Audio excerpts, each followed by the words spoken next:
Hello प्यारे बच्चों, कैसे हैं आप सभी लोग। मैं राहुल सर स्वागत करता हूं आप सभी का अपने यूट्यूब चैनल पर। बच्चों, मैं आज आपके सामने लेके आया हूं रोमन नंबर। हम लोग पढ़ने वाले हैं रोमन नंबर्स के बारे में, यानी रोमन नंबर्स में कैसे हम संख्याओं को लिखते हैं, कैसे उसको प्रदर्शित करते हैं, उसकी लिपि क्या होती है, आज इन सब के बारे में जानेंगे। तो सबसे पहले तो रोमन नंबर में कुछ पॉइंट हैं जो हम लोगों को समझना है, कुछ बिंदु हैं, कुछ नियम हैं इसके। जैसे सबसे पहले आप इसको अगर देखें तो इसमें संख्याओं को रोमन नंबर में लिखा गया है। रोमन नंबर, अब ये एक लिपि होती है, जैसे कि आपने देखा होगा देवनागरी लिपि। देवनागरी लिपि यानी हिंदी में हम कैसे लिखते थे, यदि हमें एक लिखना होता था तो एक को किस प्रकार लिखते थे। एक ऐसे हिंदी में आप लोग लिखा हो देखे होंगे। यदि दो लिखना होता है तो दो इस प्रकार, और तीन को कैसे लिखते हैं, तीन को इस प्रकार, और चार को कैसे लिखते हैं तो चार को इस प्रकार लिखते थे।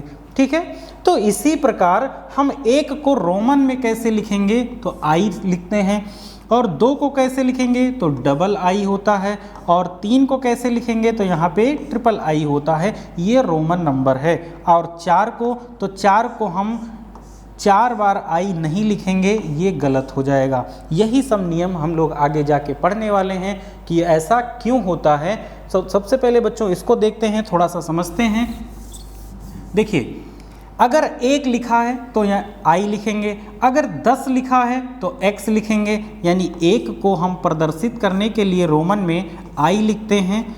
और 2 को अगर मान लीजिए प्रदर्शित करना है तो डबल आई, जैसा कि अभी मैंने बताया। 3 को अगर लिखना है तो ट्रिपल आई। ऐसे 4 को जब लिखना होता है तो आई और वी लिखते हैं। 5 लिखना होता है तो केवल वी लिखेंगे, और 6 लिखना होता है तो वी और आई लिखते हैं। 7 के लिए वी डबल आई लिखते हैं, और 8 के लिए वी ट्रिपल आई लिखते हैं।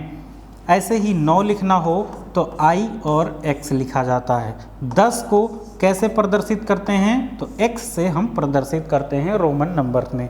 अगर हम 1000 वाले लाइन में देखें तो m का मतलब होता है 1000, डबल m का मतलब होता है 2000, ट्रिपल m का मतलब हुआ कि 3000।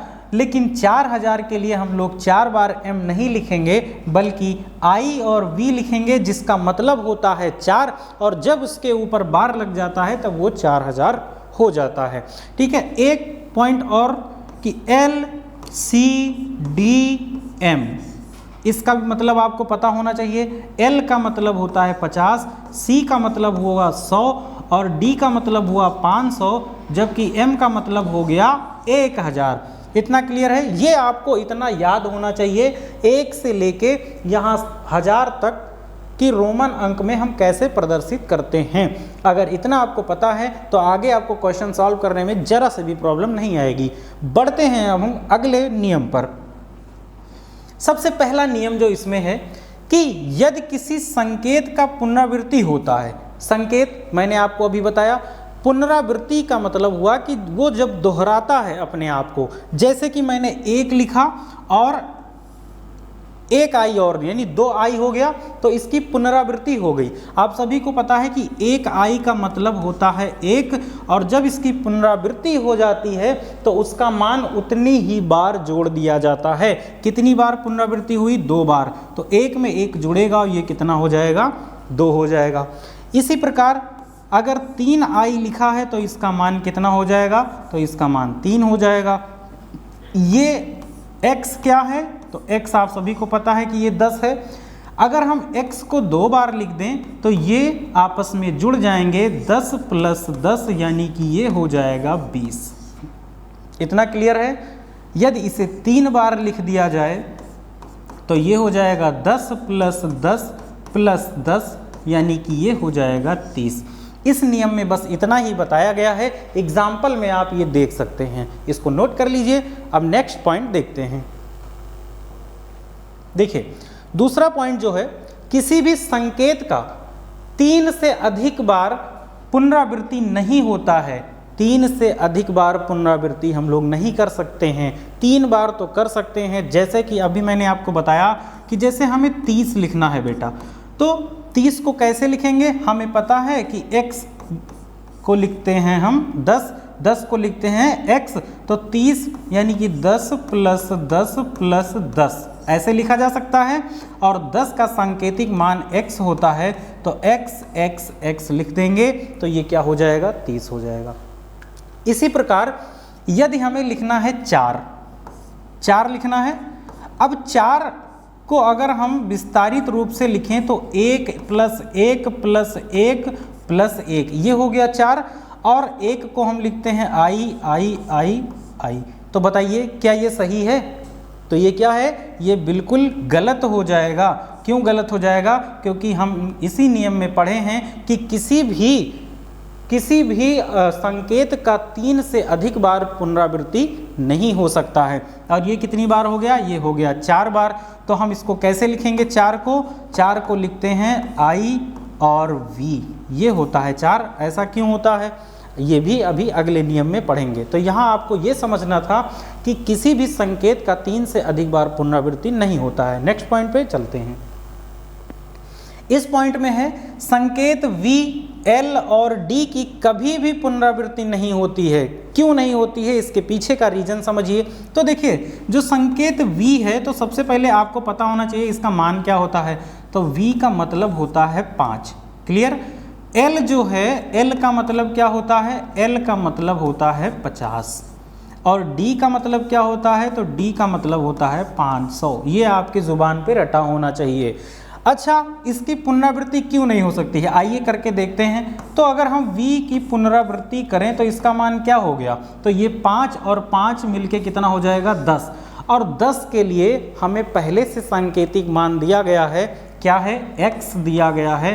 तो हम क्यों इसको 2 बार लिखेंगे, इसीलिए ये क्या हो जाता है, गलत हो जाता है। 10 को हम कैसे लिखेंगे, x लिखेंगे, क्लियर। इसी प्रकार अगर L की पुनरावृत्ति करें तो L इसका मान कितना हो जाएगा, 50 प्लस 50, इसका मान होगा 100। और हमें पहले से ही 100 का सांकेतिक मान पता है, क्या है, C है। इसीलिए 100 को हम डबल L ना लिख के C लिखते हैं। इसमें कोई कन्फ्यूजन तो नहीं, ओके। आगे बढ़ते हैं। जैसे D है, D को भी समझ लीजिए। डबल D का मतलब हो जाएगा यहाँ पे 500 प्लस में 500, इसका मान क्या हुआ, 1000। और 1000 को हम किससे लिखते हैं, तो 1000 को M से लिखते हैं, इसीलिए डबल D यहाँ पे गलत और M हो जाएगा बिल्कुल सही। क्लियर है ये पॉइंट। अब आगे बढ़ते हैं नेक्स्ट पॉइंट पे। अगला पॉइंट है, यदि छोटे मान वाला कोई संकेत एक बड़े मान वाले संकेत के बाईं ओर आता है तो बड़े मान में छोटे मान को जोड़ दिया जाता है। यहाँ पे बाईं नहीं, यहाँ पे दाईं ओर होगा, ये दाईं ओर होगा, ठीक है। अब जैसे देखिए कैसे, यहाँ पे एग्जाम्पल में दिया गया है V और I। तो हमें ये बताया गया कि जो बड़ा मान है उसके दाईं ओर कोई छोटा मान यदि आपको दिखे तो आप इसमें जोड़ देंगे। कैसे, V का मान क्या होता है, 5 होता है, और I यानी कि 1, तो ये जुड़ के क्या हो जाएगा, 6। इसीलिए 6 को हम इस प्रकार लिखते हैं। समझ में आ गया। जैसे यहाँ पे देखिए क्या लिखा है, यहाँ पे लिखा है x और डबल I, तो इसका मान क्या हो जाएगा, x का मान होता है 10 और डबल I यानी कि 2, तो ये हो जाएगा 10 और 2 12। क्लियर है। तो आई होप कि ये पॉइंट आपको समझ में आ गया होगा। मूव करते हैं नेक्स्ट पॉइंट पर। अगला पॉइंट है, यदि छोटे मान वाला कोई संकेत बड़े मान वाले किसी संकेत के बाईं ओर यानी उससे पहले आ जाता है तो बड़े मान में छोटे मान को घटा दिया जाता है। जैसे कि मैंने लिख दिया IX, क्या लिख दिया, IX। अब समझिए x का मतलब क्या हुआ, x का मतलब हुआ 10 और I का मतलब हुआ 1, यानी कि इसमें हम 1 क्या करेंगे, माइनस कर देंगे, तो ये क्या हो जाएगा, 9 होगा। इसीलिए हम लोग 9 को क्या लिखते हैं, IX लिखते हैं। इतना समझ में आ गया। यानी कोई बड़ा मान लिखा है और उसके पहले जस्ट छोटा मान लिखा गया है तो उसमें क्या हो जाएगा, वो माइनस हो जाएगा। जैसे कि लिखा है IV, तो इसका मान आप सभी को पता है क्या होता है 4। और क्यों होता है ये मैंने आपको बता दिया, क्योंकि ये 5 है और इसमें से ये माइनस हो जाएगा, -1 होगा, इसीलिए हो जाता है 4। क्लियर? आई होप कि ये समझ में आ गया होगा। अब मूव करते हैं नेक्स्ट पॉइंट पर। पॉइंट नंबर 6 है छोटे मान वाला किसी भी संकेत का बड़े मान वाले संकेत के दाईं ओर अर्थात पहले लिखते समय इसकी पुनरावृत्ति नहीं होती है। एग्जाम्पल के तौर पे ये लिखा है, देखिए जैसे कि मैंने लिखा C और X 2 बार पहले, ये कभी नहीं आएगा। क्यों? क्योंकि ये इसका मतलब होता है कि बड़े मान में से छोटा मान घटता है। तो जब यहाँ पे 2 बार हो जाएगा बेटा, तो हम 2 बार कैसे समझ पाएंगे कि किसमें से कौन घट रहा है। इसीलिए हमेशा एक बार यहाँ पे छोटी संख्या लिखते हैं। अगर यहाँ पे लिखना है हमें 90, यहाँ पे अगर 90 लिखना हो तो 90 को कैसे लिखेंगे? तो यहाँ पे 100 और 100 में से 10 घटाएंगे, और 100 आप सभी को पता है किससे लिखते हैं? C से, और -10 करेंगे तो यहाँ पे x और छोटे नंबर को पहले लिख देते हैं, तो ये x और c हो जाएगा। यानी 100 में से 10 घट रहा है तो हमें मिल रहा है 90। इसीलिए यहाँ पे 2 बार हम नहीं घटाते हैं। ठीक है, यानी ये भी गलत है और ये भी गलत लिखा हुआ है, ये भी गलत लिखा हुआ है। मूव करते हैं पॉइंट नंबर 6 पर। पॉइंट नंबर 7 पर। पॉइंट नंबर 7 समझिए, संकेतों V, L और D को कभी बड़े मान वाले संकेत के बाईं ओर नहीं लिखा जाता है। बाईं ओर नहीं लिखा जाता अर्थात V, L और D के मानों को कभी घटाया नहीं जाता है। जैसे हम Vx या LC नहीं लिखते हैं। Vx इसका मतलब क्या हुआ? अब देखिए ध्यान से, V का मतलब क्या हुआ? 5, और x का मतलब क्या हुआ? 10। तो हम लोग कभी इस प्रकार नहीं लिखते हैं। इसका मतलब क्या होगा? 5 ही तो होगा। तो जब हमें 5 लिखना है तो 5 के लिए हम सीधा v लिखेंगे, इस प्रकार नहीं लिखेंगे। इसीलिए हम इसको घटाते नहीं हैं। ऐसे देखिए, c का मतलब क्या हुआ? 100, और l का मतलब 50। जैसे कि l और c लिखा गया तो इसको हम क्या दिखाना चाहते हैं कि ये 50 लिखा है। क्या लिखा है? 50 ही तो लिखा है। 100 में से 50 घटेगा तो 50 आएगा, और हमें पहले से ही 50 के लिए क्या दिया गया है? L दिया गया है। तो हम इसको 2 बार क्यों लिखेंगे? ये गलत हो जाएगा, ये सही हो जाएगा। इसीलिए हम इसकी पुनरावृत्ति नहीं करते हैं, इसमें से नहीं घटाते हैं। अब मूव करेंगे पॉइंट नंबर 8 पर। पॉइंट नंबर 8 है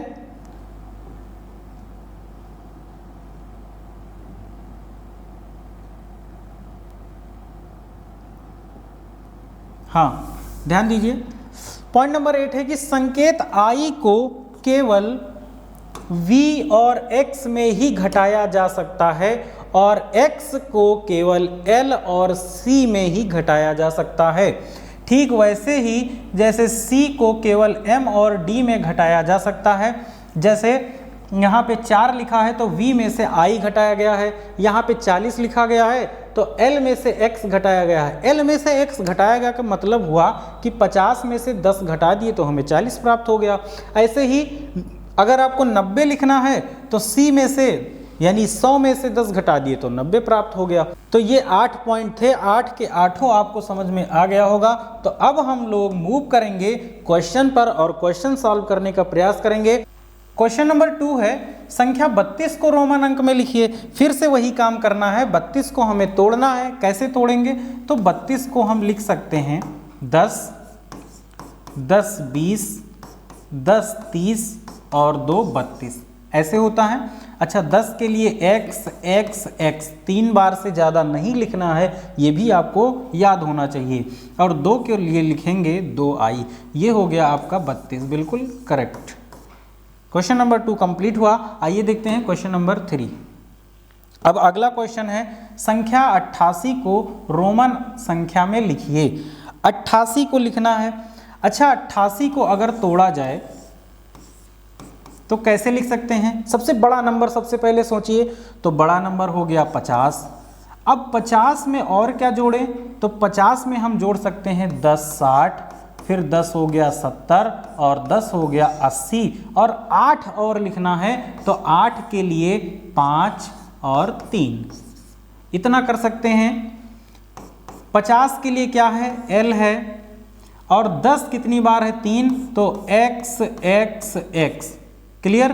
5 के लिए V लिखेंगे और 3 के लिए III बिल्कुल करेक्ट आंसर होगा। क्लियर है। क्वेश्चन नंबर 3 कंप्लीट हुआ। मूव करते हैं क्वेश्चन नंबर 4 पर। क्वेश्चन नंबर 4 क्या है बेटा, संख्या 69 को रोमन संख्या में लिखिए। 69 को फिर से तोड़ते हैं तो 69 को जब तोड़ेंगे तो ये हो जाएगा 50 प्लस 10 हो गया 60 प्लस, अब 60 में 9 जोड़ना है और 9 को तोड़िए तो कैसे होगा 5 और 4। 50 यानी कि L, 10 यानी कि X, 5 को जब लिखेंगे तो V और 4 को लिखेंगे तो IV। ये हो गया correct answer. Question number 4 complete हुआ। अगला क्वेश्चन देखते हैं। अगला क्वेश्चन है 900 को रोमन संख्या में प्रदर्शित कीजिए। बहुत ही अच्छा क्वेश्चन है, मुझे लग रहा है ये पिछली परीक्षा में पूछा भी जा चुका है। 900 को तोड़ना है। अब ध्यान दीजिए कैसे तोड़ेंगे। मान लीजिए हम 900 को लिखते हैं 500 प्लस 100 प्लस 100 प्लस 100 तो ये कितना हो गया 100, 200 और 300। एक बार और लिख देंगे तो ये 400 हो जाएगा। लेकिन क्या हम 4 बार रोमन अंकों की पुनरावृत्ति कर सकते हैं? नहीं कर सकते हैं। ये अगर लिखेंगे हम तो ये हो जाएगा LCD, ये हो जाएगा D और ये 4 बार हो जाएगा C। तो क्या 4 बार C लिख सकते हैं? पिछले नियमों में हमने पढ़ा है कि हम 4 बार पुनरावृत्ति नहीं कर सकते हैं, तो ये गलत हो जाएगा।